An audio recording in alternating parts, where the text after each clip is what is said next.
Merci de nous rejoindre sur Al24 News et bienvenue au Pro de l'Écho.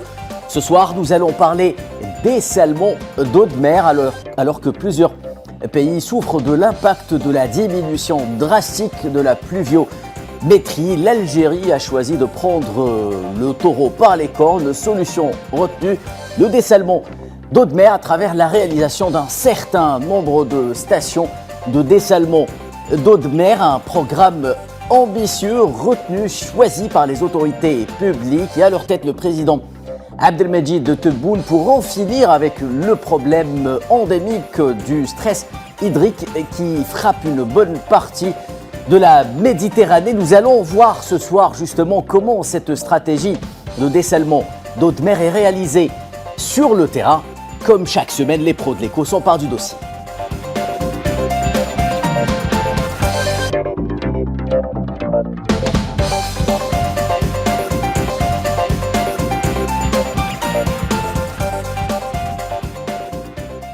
Alors pour parler en long, en large et en travers de dessalement d'eau de mer, j'ai le plaisir d'accueillir ce soir un expert en la matière, en la personne de Soufiane Zahamiche. Vous êtes directeur de développement chez AEC Algérienne Energy Company, filiale de Sonatrach.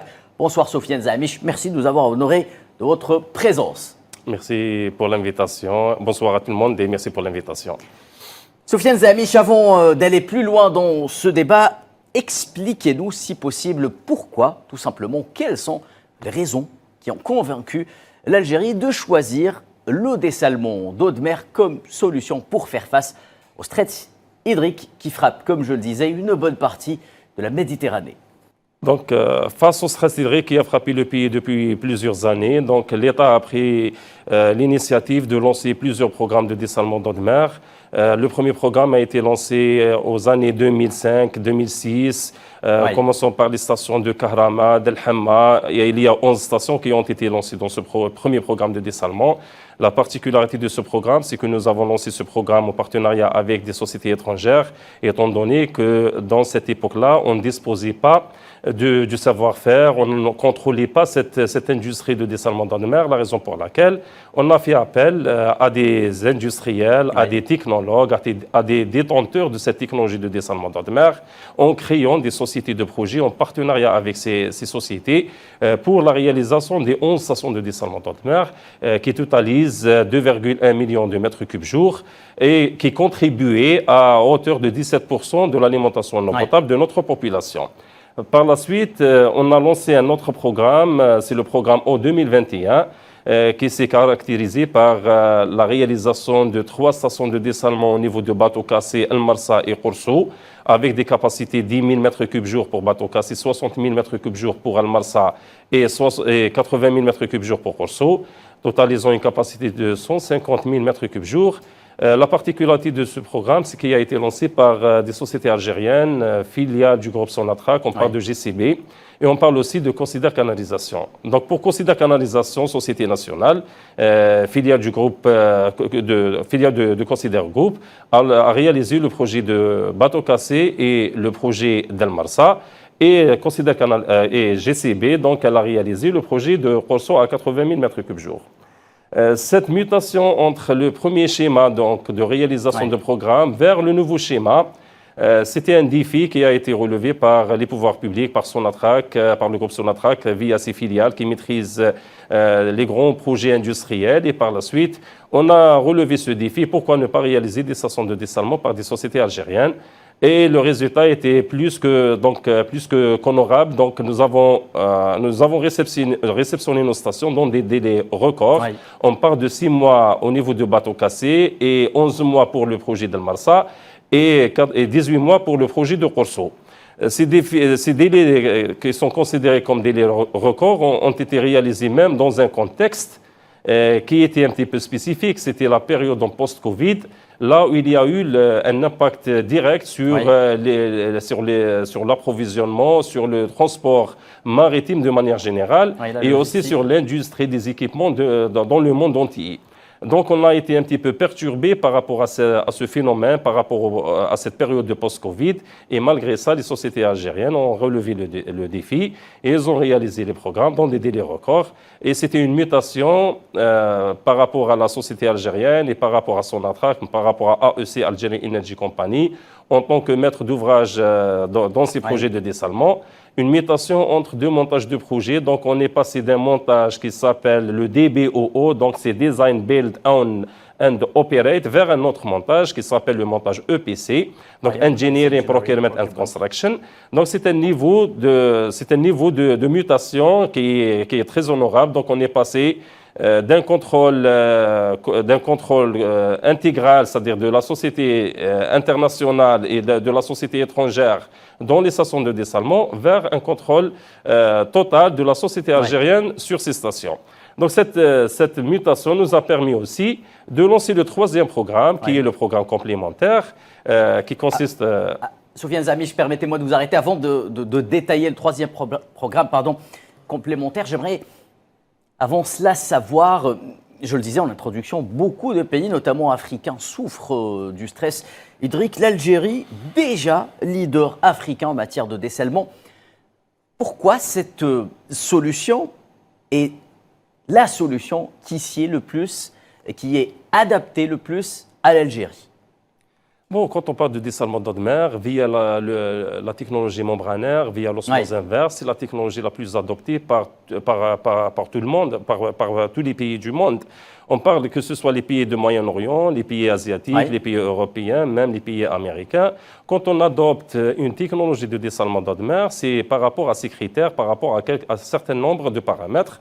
On parle un petit peu, donc, du premier paramètre, c'est le paramètre de consommation en énergie électrique. Voilà. Quand on compare, par exemple, l'osmose inverse en tant que technologie de dessalement, technologie qui va nous permettre de s'approvisionner en eau potable, c'est une technologie qui est moins énergivore en comparaison avec le MSF, avec les technologies, on va dire, les technologies thermiques. Le MSF, donc par rapport à la technologie de dessalement d'eau de mer, par rapport à cette technologie d'osmose inverse, on parle de 17 kWh de consommation en énergie dans le MSF pour ce procédé thermique, avec 3,2 à 3,5 kWh par mètre cube pour le dessalement d'eau de mer via la technologie membranaire, par osmose inverse. Donc ce premier critère a poussé tout le monde à passer vers cette nouvelle technologie, étant donné que l'énergie, c'est parmi les critères dans lesquels on trace les stratégies pour la réalisation des futurs investissements, les futurs projets. Donc, le côté énergétique, donc, elle est moins énergivore par rapport au procédé thermique. Et de deux, il y a la maîtrise de cette technologie, donc même en termes d'exploitation, même en termes d'entretien de cette technologie, le long de la durée d'exploitation de l'usine, il suffit juste de changer quelques consommables de production pour rendre au niveau de performance initiale de notre station de dessalement. C'est parmi les choses les plus avantageuses, c'est-à-dire en termes de technologie de dessalement. Donc tout le monde a opté pour cette nouvelle technologie par osmose inverse en comparaison avec le MSF qui est considéré comme procédé énergivore. Alors, l'autre avantage peut-être dont dispose l'Algérie, Soufiane Zamiche, c'est de disposer d'un littoral long de 1600 km, une ouverture sur la mer qui permet à beaucoup de wilayas du pays de disposer ou d'aspirer à disposer d'une station de dessalement d'eau de mer. Le président algérien Abdelmajid Tebboune a d'ailleurs souhaité que chaque wilaya du pays soit doté d'au moins une station de dessalement. Est-ce que vous pouvez peut-être nous détailler un peu la cartographie actuelle de disposition des stations de dessalement d'eau de mer sur l'ensemble du littoral algérien? Si on parle de la cartographie, on va prendre par exemple le premier programme de dessalement d'eau de mer qui a été lancé les années 2000, donc entre 2005 à 2012. C'était une répartition à 70% sur le côté ouest du pays qui avait souffert, c'est-à-dire d'un grand déficit en eau potable. la raison pour laquelle l'État a concentré un petit peu les stations de dessalement dans la région ouest du pays, en comparaison par rapport à la région est, qui présente un grand taux de précipitation d'eau. Donc, on n'avait pas un nombre important de barrages qui présentent un taux de remplissage respectable. Donc, en comparaison avec la région ouest, donc la raison pour laquelle l'État a concentré un petit peu 70% des stations de dessalement sur la partie ouest, en comparaison par rapport à la partie est. Après cela, donc, nous avons eu la pénurie de l'eau dans la région Alger-Est, la raison pour laquelle le programme Eau 2021 il a été lancé pour satisfaire aux besoins de cette région en eau potable par l'alimentation de la population de la région Alger-Est à 150 000 m3 jour. Donc, c'était le programme Eau 2021 qui a été lancé et qui a été réceptionné actuellement. Ce programme il est réceptionné. Nous sommes actuellement donc, dans la phase d'exploitation de ces 3 stations de dessalement. Pour les 5 projets de dessalement donc, qui relèvent du programme complémentaire de dessalement d'eau de mer, la répartition, tout dépend des données, donc tout dépend des statistiques qui ont été entamées, qui ont été effectuées sur les littoraux algériens, comme vous l'avez dit, donc sur la cartographie. Donc, quand on fait une cartographie, on calcule on vérifie quelles sont les régions, quels sont les villages qui souffrent de ce stress hydrique. Et à partir de ce stress hydrique, on trace notre stratégie de réalisation des stations de dessalement. Actuellement, donc, nous avons les 5 stations qui relèvent du programme complémentaire. Nous avons la région At-Tarf à 300 000 m3 jour, donc les 5 stations. C'est l'extrême est du pays, donc 300 000 m3 jour. Nous avons la région de Béjaïa, nous avons la région de Boumerdes, nous avons Tipaza et Oran. Donc les 5 stations, ayant donc une capacité de 300 000. Et l'ouest du pays. Tout à fait. Donc équilibrer un petit peu la distribution de cette eau par rapport aux besoins de la population. La raison pour laquelle donc, cette stratégie, cette cartographie a été mise en place et pour répondre éventuellement aux besoins en eau potable de cette population. Très bien, Soufiane Zamiche. 2 objectifs stratégiques primordiaux ont été tracés par les pouvoirs publics. Il s'agit avant tout d'atteindre la sécurité alimentaire, mais également la sécurité hydrique. Le président Abdelmajid Tebboune en parle à chaque fois. Est-ce que cette eau, qui devient peut-être une arme de guerre sur le plan géopolitique, sera une arme détenue entre les mains de l'Algérie une fois que tous ces programmes donc de réalisation de stations de dessalement seront réalisés? Quelle valeur ajoutée aura l'Algérie par rapport à cela? Bon, si on parle d'une stratégie de sécurisation de l'approvisionnement en eau potable de l'Algérie, on parle généralement d'une ressource pérenne, d'une ressource sûre et continue. Donc, il faut toujours aller vers des ressources non conventionnelles. Si on parle des ressources non conventionnelles, on parle de l'eau de mer. Il faut traiter cette eau de mer pour en produire de l'eau potable pour la population. Initialement, la stratégie de l'État était basée sur les précipitations, sur les eaux de surface, sur la nappe phréatique, sur les forages. Voilà, donc l'objectif, c'est de ne pas toucher à la nappe phréatique, c'est bien cela? Tout à fait. Si je vais produire à partir de l'eau de mer une eau potable, je vais préserver mes nappes phréatiques pour les générations à venir. Donc, il y a toujours cette stratégie. C'est une source inépuisable de production d'eau. Tout à fait. Elle se régénère avec les précipitations, avec l'augmentation de ces taux de précipitation. Donc, on va essayer d'utiliser des sources non conventionnelles à l'effet de répondre à ce besoin, on va dire, crucial donc en eau potable.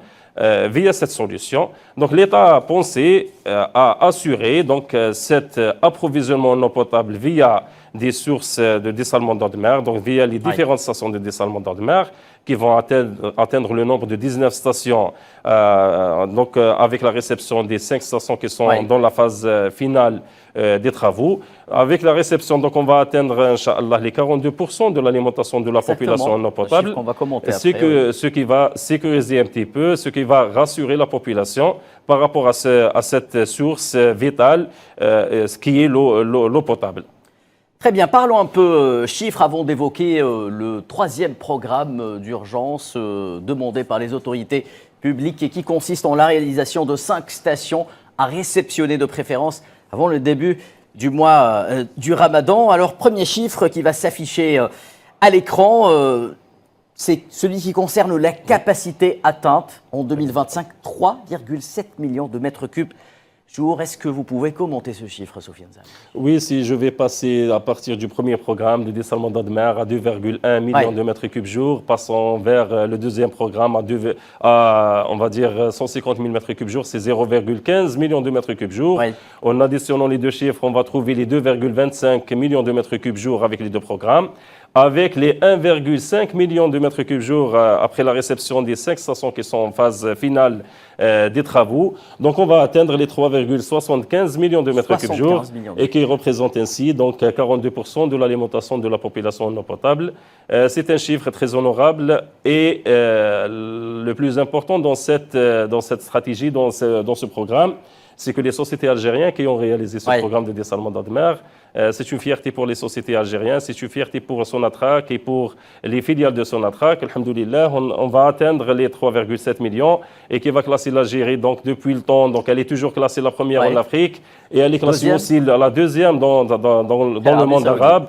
Et parmi les 10 premiers, si on va dire, on va pas citer les 6 premiers, les premiers pays, c'est-à-dire ayant cette capacité de production, cette vague de programmes de dessalement d'eau de mer pour s'inscrire dans cette nouvelle stratégie, cette nouvelle ère de sécurisation hydrique et qui est basée sur les eaux non conventionnelles. La réalisation des stations de dessalement d'eau de mer n'est pas une mince affaire, ça coûte de l'argent. Deuxième chiffre qui va s'afficher à l'écran, le budget consacré à ce programme complémentaire, 2,4 millions de dollars pour la réalisation de combien de stations, Sofiane Zami? Pour la réalisation de 5 stations, c'est 2,4 milliards de dollars. 4 milliards, pardon. Voilà, c'est 2,4 milliards de dollars. Donc, c'est on va dire, c'est l'enveloppe qui a été réservée par l'État algérien. Très peu de pays peuvent investir autant sur le dessalement d'eau de mer aujourd'hui dans le monde, Sofiane Zami? Eh bien, actuellement, l'Algérie, puisqu'elle a investi à 2,4 milliards, étant donné qu'il s'agit de la sécurité hydrique, il s'agit d'un droit absolu du citoyen algérien à avoir de l'eau, à avoir ses quantités, ses quotas, on va dire, d'eau potable. L'État algérien donc n'a pas hésité sur les moyens. Voilà, il n'a pas hésité de mettre en place ce portefeuille, donc ce volume, ce montant, 2,4 milliards de dollars. On parle ici des 5 stations de dessalement. 5 stations uniquement. On n'a pas parlé, on n'a pas introduit dans ce chiffre le réseau aval, l'ADE, qu'est-ce qu'elle est en train de faire pour distribuer cette eau à partir des stations de dessalement. Ça, c'est l'amont seulement. C'est l'usine, c'est la limite de batterie au niveau de nos usines de dessalement.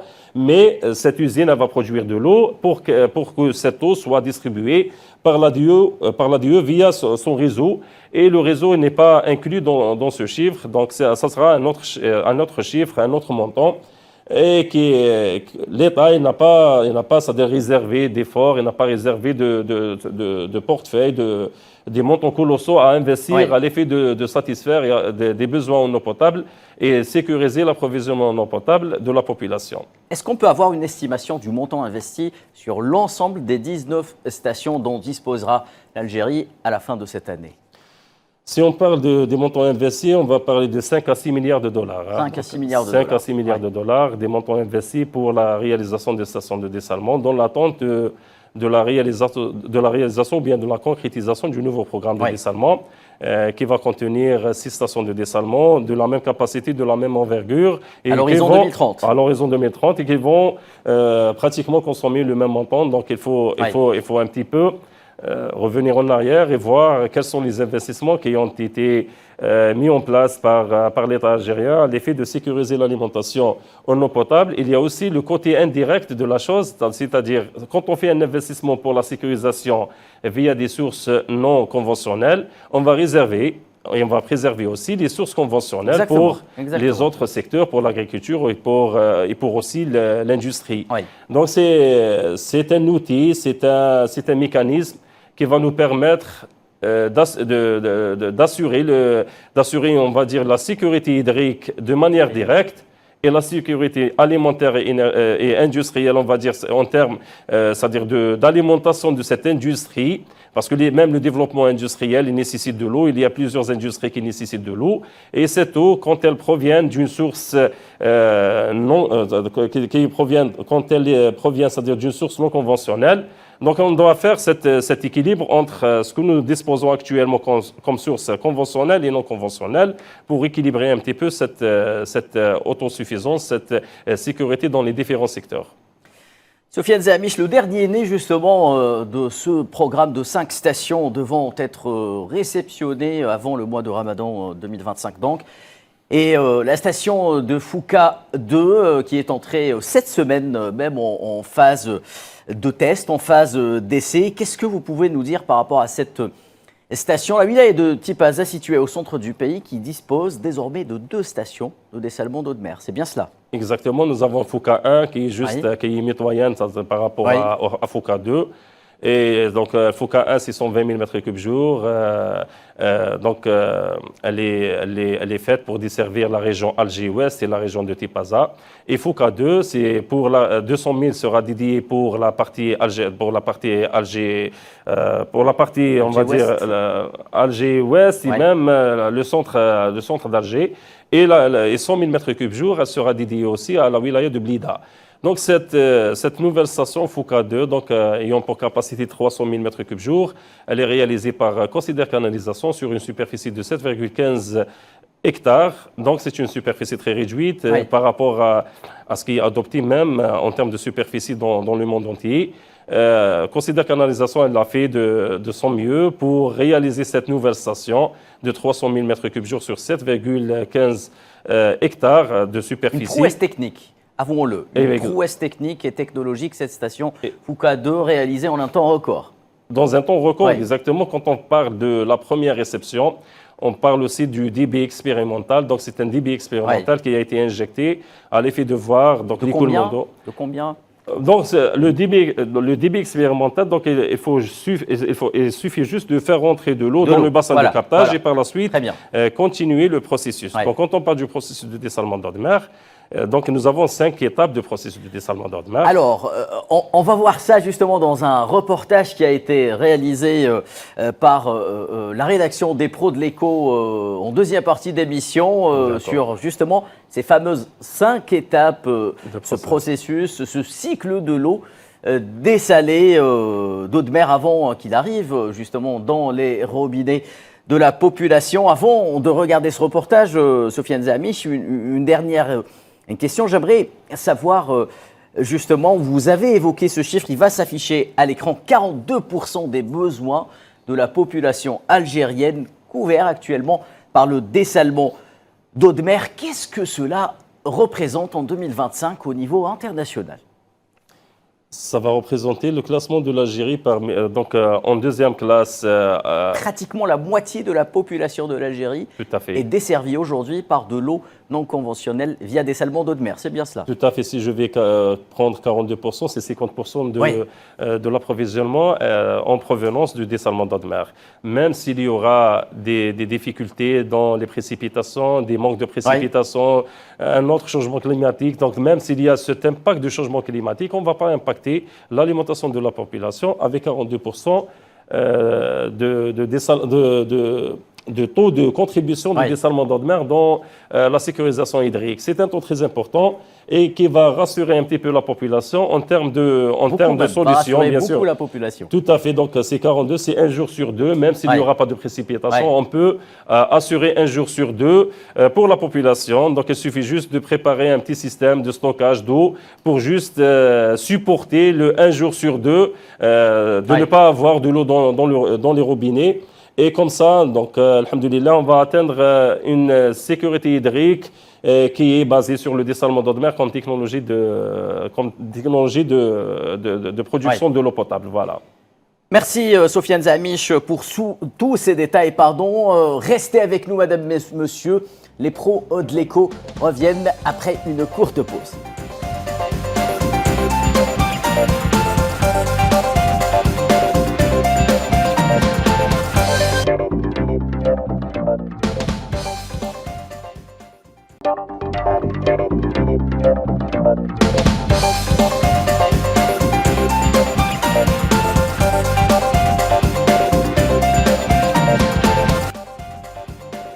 De retour sur le plateau des pros de l'écho sur Al24 News. Madame, monsieur, si vous venez de nous rejoindre, nous parlons ce soir de la stratégie algérienne du dessalement d'eau de mer, solution choisie par l'Algérie pour faire face aux problèmes endémiques du stress hydrique qui frappe l'ensemble de la Méditerranée, une bonne partie du continent africain. Alors le dessalement d'eau de mer, nous en parlons beaucoup, mais qu'est-ce que c'est réellement, concrètement sur le terrain? Comment cela se passe? Je vous propose de suivre justement ce reportage réalisé par la rédaction des pros de l'écho au niveau de la station de Cap Djennet avant de revenir une nouvelle fois au débat.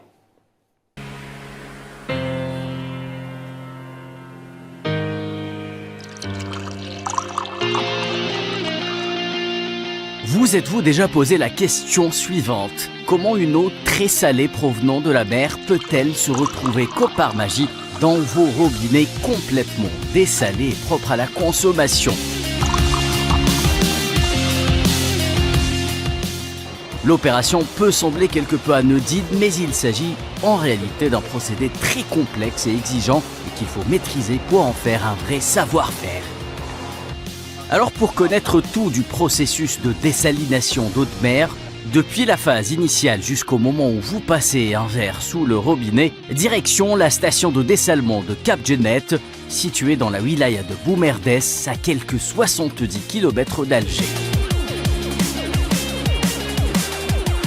C'est dans cette station inscrite dans le cadre d'un programme complémentaire mis en œuvre par l'État, prévoyant la réalisation de 5 stations de dessalement, le tout à livrer dans des délais très proches que l'opération se déroule.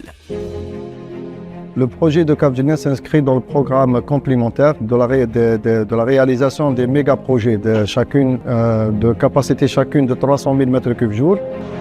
Ici, le moins que l'on puisse dire, c'est qu'un groupe d'ingénieurs et de techniciens algériens d'AEC, filiale du groupe Sonatrach, s'activent pour relever le défi.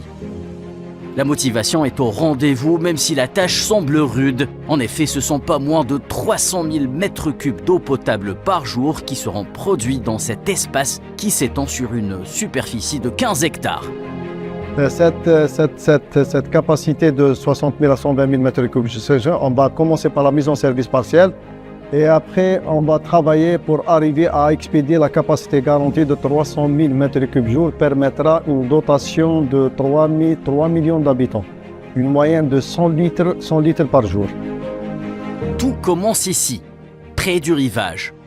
L'eau de mer est collectée via ces tubes qui devront plonger sous la surface pour se déployer en aval sur une distance pouvant aller jusqu'à 1,6 km. Process de station de dessalement, il faut savoir qu'il faut capter de l'eau. Pour les stations de dessalement et pour la station de Cap Djennet précisément, nous avons 2 tours de captage qui sont situées à une profondeur de moins 13 mètres NGA et sont reliées avec 2 conduites en PEHD d'une longueur de 1600 mètres et d'un diamètre de 2500 mm extérieur bien sûr.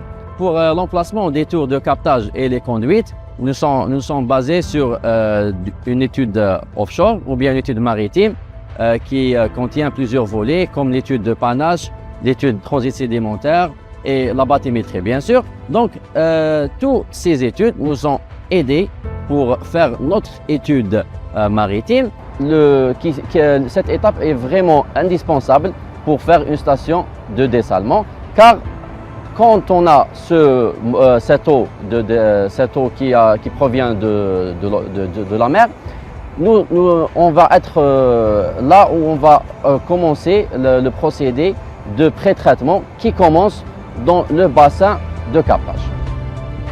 L'eau de mer devra commencer ensuite un long voyage pour être filtrée une première fois de manière grossière. Elle pénètre dans ce compartiment avant de rejoindre ces tubes, après avoir laissé sur son passage un bon nombre d'impuretés. Nous nous retrouvons sur le bassin de captage, c'est le bassin de réception d'eau de mer par des vannes murales, 2 grandes vannes murales.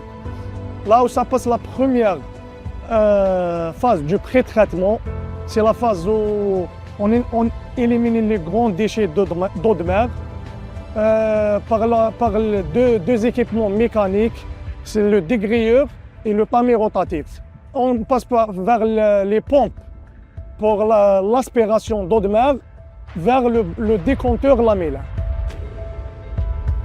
Une fois la première phase de filtration réalisée, l'eau de mer poursuit son chemin initiatique vers la dessalination. Une seconde étape de filtration plus complexe et plus élaborée est nécessaire. Nous nous retrouvons ici sur la deuxième phase du pré-traitement, qui est le décompteur lamellaire. À l'entrée de cet ouvrage, on va procéder à un dosage du coagulant et floculant. Ce dosage nous permettra d'éliminer une partie des matières en suspension. Ensuite, on va passer vers les chambres de décantation, là où l'eau va passer à travers des lamelles inclinées à 55 degrés. Cette inclinaison nous permettra d'éliminer quelques flottes et les matières en suspension, avant de diverser vers des canaux tampons. Ces canaux permettent de transférer l'eau vers un bassin intermédiaire ou bien une station de pompage intermédiaire. Cette station contient 6 pompes.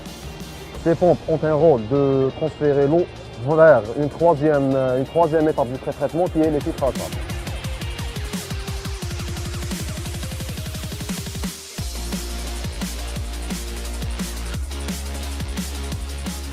L'eau est pompée pour être acheminée vers ces grandes cuves, tandis que ces tuyaux se chargent d'expédier la boue qui en est extraite pour être rejetée en mer. L'eau clarifiée provenant de la station de pompage intermédiaire passe vers la troisième phase du pré-traitement qui est les filtres à sable. On a 32 filtres à sable qui est répartis en 2 lignes. Chaque ligne contient 16 filtres. Donc ces filtres à sable contiennent 3 couches. Chaque filtre contient 3 couches, une couche de gravier, couche de sable et couche d'encre acide. Ces 3 couches nous permettront de mieux filtrer, d'éliminer les résidus, les particules restantes, les odeurs. Donc ces couches nous permettront de filtrer l'eau jusqu'à 20 microns. Donc jusqu'à 20 microns avant de passer vers la 4e phase qui est les filtres à cartouche. Plus on avance et plus l'opération devient intéressante. Nous sommes à présent à mi-chemin et l'eau salée poursuit sa mue en une eau pure et propre. Direction une unité où l'on réalise l'opération de dessalement par traitement membranaire. La filtration s'effectue par osmose inverse, ce qui consiste à pousser l'eau sous haute pression à travers une membrane qui retient jusqu'à 95% des particules de sel et 99% des impuretés. Et oui, dessaler l'eau de mer n'est pas une mince affaire. Le traitement par osmose inverse, c'est la partie la plus importante dans la station. Dans cette partie, l'eau traverse des membranes semi-perméables qui permettent d'éliminer les sels et les impuretés grâce à une haute pression appliquée par des pompes HP. Il faudra ensuite reminéraliser l'eau pour y réintroduire des minéraux essentiels qui ont été retirés lors de la purification par osmose inverse.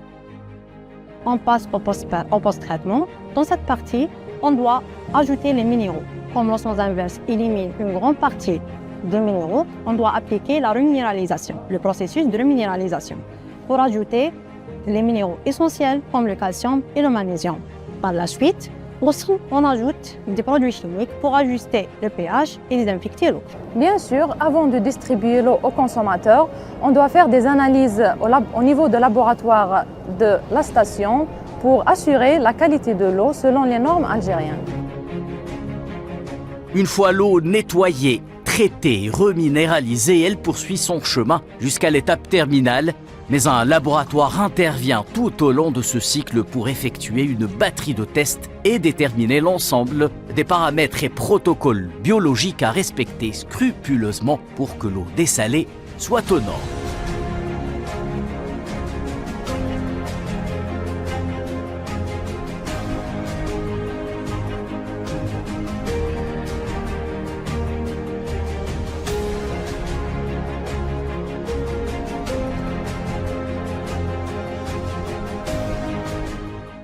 Bien entendu, pour faire marcher cette usine, il faut un cerveau qui coordonne à la perfection le travail des hommes et des femmes qui veillent à dessaler votre eau.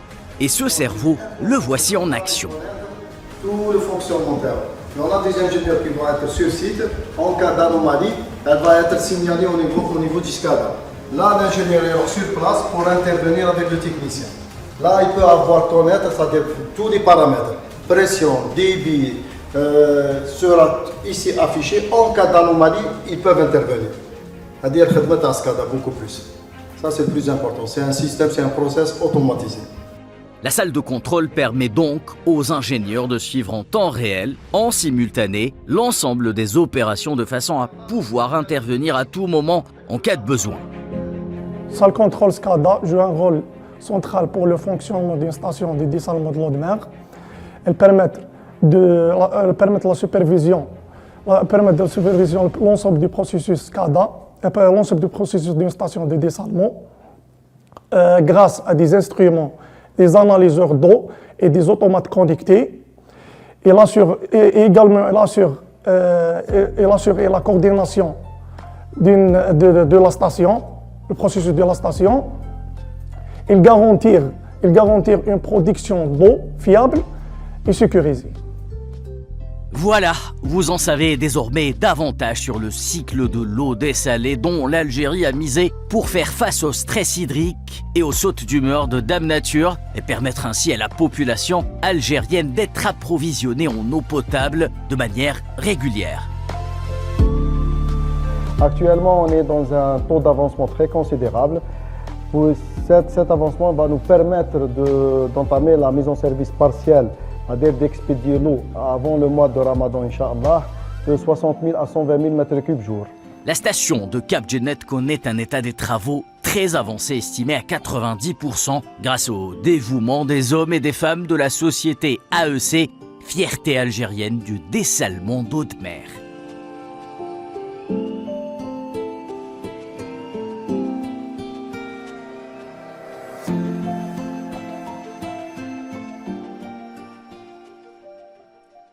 Voilà, donc c'était un aperçu de ce qui se passe tous les jours dans une station de dessalement. Sofiane Zamiche, nous venons de voir avec vous cette station de Cap Djennet. Elle fait partie de ce programme de 5 stations qui seront réceptionnées au courant du mois du Ramadan.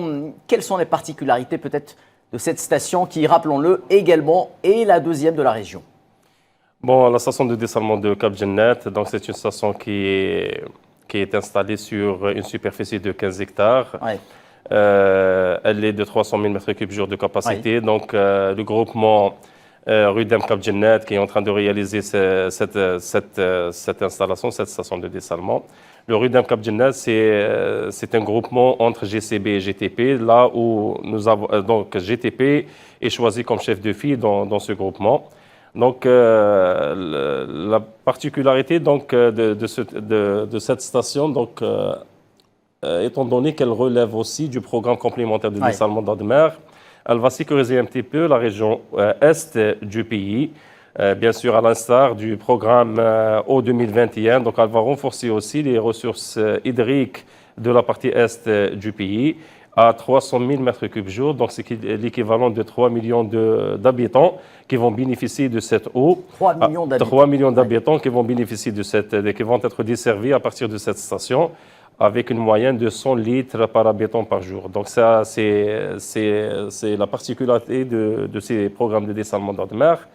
Et donc la station, le délai de réalisation était fixé à 25 mois, donc à partir de l'année 2022. Actuellement, donc, nous avons respecté les délais à fin 2024. On a pu finaliser un petit peu les grands travaux, génie civil, le montage des équipements critiques de l'installation. On va attendre, Inch'Allah, dans les jours à venir, l'introduction du first water dans cette installation. À l'instar des autres stations, donc on parle de Taref, là où nous avons eu cette first water le 1er janvier 2025. La deuxième station, c'est la station de Cap Djennet. Le 9 janvier, on a eu le débit expérimental, ou bien le first water dans la station. La troisième station, c'est la station de Fouca. Donc, c'était le 25 janvier. Nous avons eu le first water. Et on va continuer, Inch'Allah, pour les deux stations qui restent, Cap Djennet et Bijaya. qui vont être, Inch'Allah, au rendez-vous pour l'injection de la première quantité d'eau dans le bassin de captage et continuer, bien sûr, le processus de dessalement pour on va dire, réceptionner progressivement et partiellement cette station avant le mois de Ramadan, Inch'Allah. Et ce qui veut dire que ce sera un nouveau défi relevé avec brio par AEC et ses partenaires. Justement, Sofiane Zamiche, AEC et ses partenaires qui réalisent l'une après l'autre des stations de dessalement. Cela veut dire une expérience capitalisée. Est-ce qu'on pourra à terme assister à des stations de dessalement 100% algériennes? Actuellement, ce qu'on est en train de faire, c'est s'accaparer d'un certain niveau de savoir-faire après 20 ans, on va dire 23 ans d'expérience, donc d'existence de AEC, en tant que société promotrice des projets d'envergure de l'État, que ce soit dans les énergies, la production de l'énergie ou bien pour le dessalement d'eau de mer. Avec cette retour d'expérience, avec ce cumul d'expérience pour les cadres de AEC, donc du groupe Sonatrach, filiale du groupe Sonatrach, avec l'expérience que nous avons vécue à travers les différents montages du projet que nous avons exécuté donc, à partir du premier programme vers ce troisième programme, en attendant de la concrétisation du quatrième programme. Avec tout ça, donc nous avons pu s'accaparer de certaines maîtrises, d'un certain niveau de savoir-faire, nous permettant de réaliser par la suite et d'exploiter nos stations à 100% algériens. Quel est actuellement le taux d'intégration atteint sur l'ensemble de la chaîne de valeur? Si on va parler actuellement, on est de 30 à 40%, donc c'est très honorable, c'est-à-dire comme contribution. On parle généralement de taux d'intégration à partir de la mise en exploitation de ces stations. Quand on commence à produire de l'eau, à partir de là, on commence à parler du taux d'intégration et ça va regrouper les partenaires, ça va regrouper aussi les parties prenantes à ce projet. Donc tout ce qui est sous-traitant, tout ce qui est fournisseur d'équipement, tout ce qui est donc ingénieur, bureau d'études, bureau de contrôle, elles vont être calculées pour avoir le taux d'intégration nationale. Et à partir de là, donc, suite à cette nouvelle stratégie de réalisation des futurs projets, même des projets actuels de dessalement d'eau de mer, on est en train de forcer, d'impliquer la société algérienne à prendre part à ces projets, à s'impliquer dans ces projets, que ce soit des bureaux d'études, bureaux de contrôle, sous-traitants, fabricants, fournisseurs et toute la chaîne de valeur qu'on peut rapporter à ces projets. Alhamdoulilah, on a pu maintenant réaliser les 5 projets de dessalement. Effectivement, nous avons quelques disciplines qui ne sont pas maîtrisées, c'est le cas de tout le monde. Donc quand on est, par exemple, promoteur de projet, donc c'est des investissements à faire, c'est des compromis, donc c'est des rapports à vérifier. Qu'est-ce que je dois maîtriser et qu'est-ce que je dois sous-traiter? In fine, il y a toujours une notion investissement qui va être mise sur la table pour vérifier qu'est-ce que je dois sous-traiter, qu'est-ce que je dois s'accaparer comme savoir-faire, comme maîtrise. Et comme ça, je vais conduire ma vision, mon projet par rapport à ces investissements.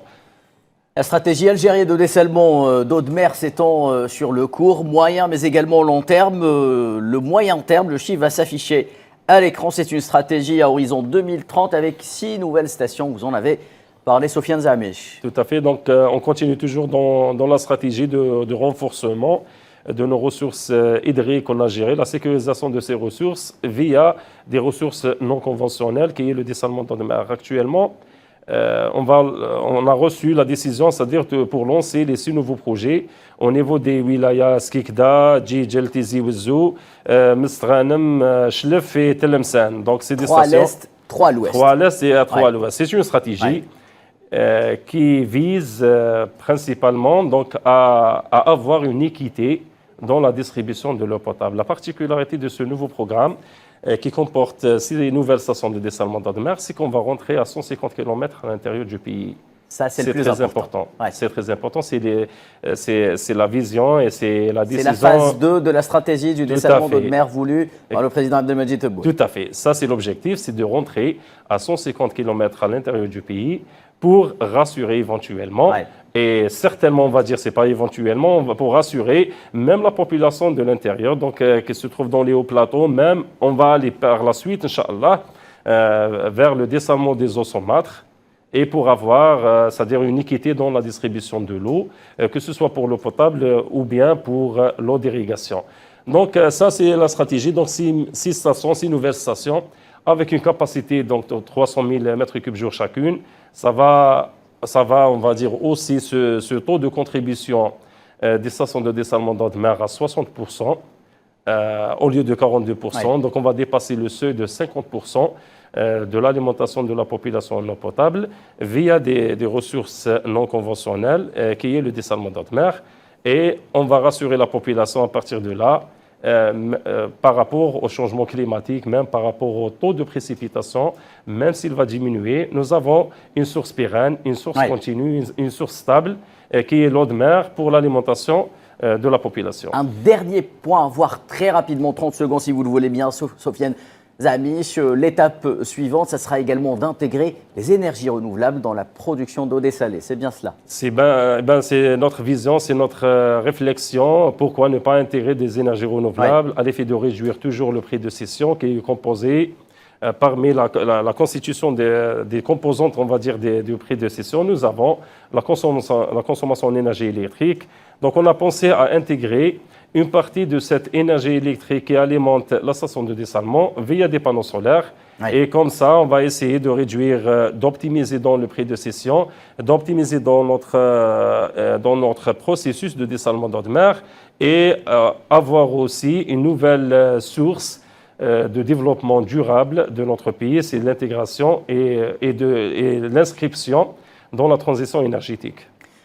Merci Sofiane Zamiche d'avoir répondu à l'ensemble de nos questions. Voilà, mesdames et messieurs, vous en savez un peu plus sur la feuille de route algérienne en matière de réalisation de la sécurité hydrique. Merci de votre fidélité. À la semaine prochaine.